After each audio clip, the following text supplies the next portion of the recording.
Maternity and paternity leave is an important topic that needs to be discussed in the 2016 presidential election. 41% of U.S. citizens are not eligible to take parental leave. However, many businesses in the U.S. find it difficult to even fund these parental leaves.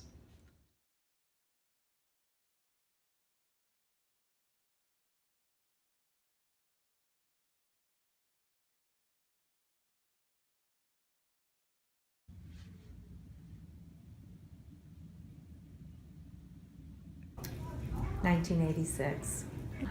I was given until going back to the doctor, which was 6 weeks. It was, you just get used to a schedule. You get the baby used to trying to sleep all night so that you can work. If they don't sleep all night, then you're exhausted the next day. Yes, I had to put my child in daycare. It cost me $100 a week. Back then that was very expensive. And we really didn't have the money at the time because I had been off for 6 weeks without pay. I think women should get it a minimum of 8 weeks. Well, for sure one of the hardships would be having to figure out, I guess prior to maternity leave, not necessarily on it, how I would go about taking maternity leave, how much time I was willing to take off from work, how I would go about re-entering work, and then how would we prepare financially for that. For sure, I think it would be, maternity, paternity leave would be great if it could be extended. As it stands now, the Family Medical Leave Act allows 12 weeks for protection of your job. So you're not paid, it's just that you can take 12 weeks where your employer is supposed to guarantee your job when you return. So it's nice to have that protection, but it would be nice, yes, to have it extended, but also have somewhere in that, whether it's the whole time or not, for you to be paid in some capacity. Mm-hmm. That would be, I think, really the difference. For me personally, I would say maybe like 6 months would be great, to at least have that kind of half year to really build, you know, a bond and a relationship with your child and kind of get them all set before you have to make other kinds of childcare arrangements for them. What? Well, that would be twofold.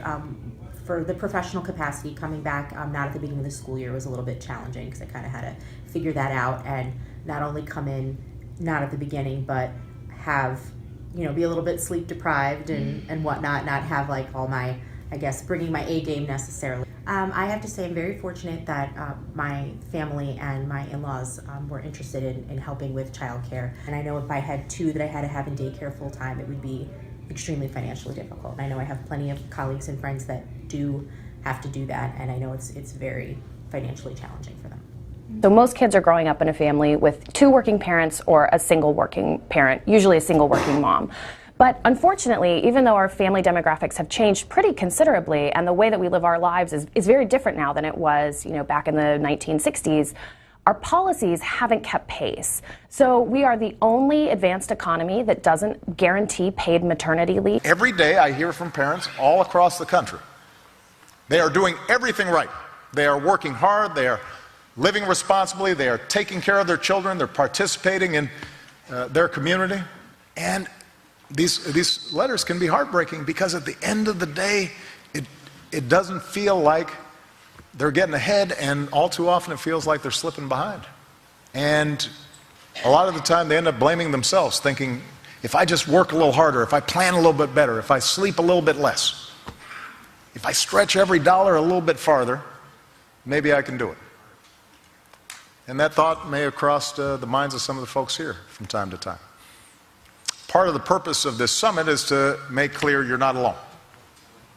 Because here's the thing, these problems are not typically the result of poor planning or too little diligence on the parts of moms or dads, and they cannot just be fixed by working harder or being an even better parent. Family leave, child care, workplace flexibility, a decent wage, these are not frills, they are basic needs. They shouldn't be bonuses, they should be part of our bottom line as a society.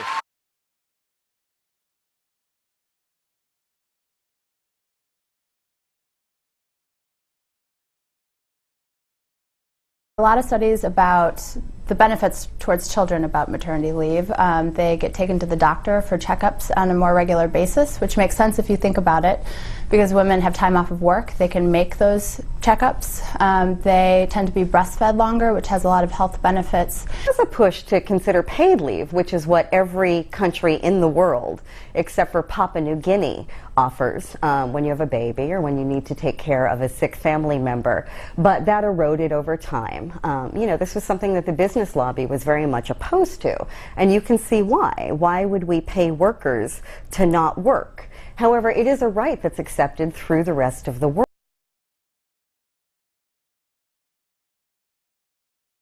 On paternity leave, really, in terms of hardships, it's just been feeling like I'm falling behind at work, that I could be doing a better job of helping my students and my basketball team,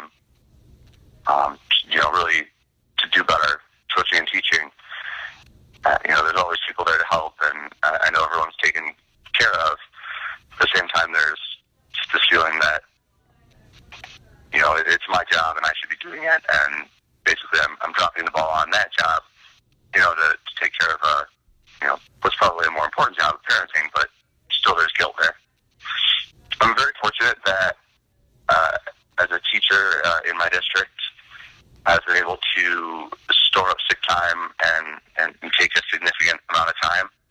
It's really been good to, get to know my son and to kind of understand his mannerisms and have that, that time with him. That's really helped me both understand, what my wife went through when she was on leave, and also, the commitment and the time and what it takes to be a good parent. Well, my understanding right now is you can get 6 weeks or so guaranteed of leave to get your job back, but that's not necessarily paid. But it'd be wonderful if you could, have a child in his parents' care for, a long time. Definitely going to be catching up. Like I mentioned before, I've missed a lot of things, and feel like parts of my job that I should be doing that maybe I haven't.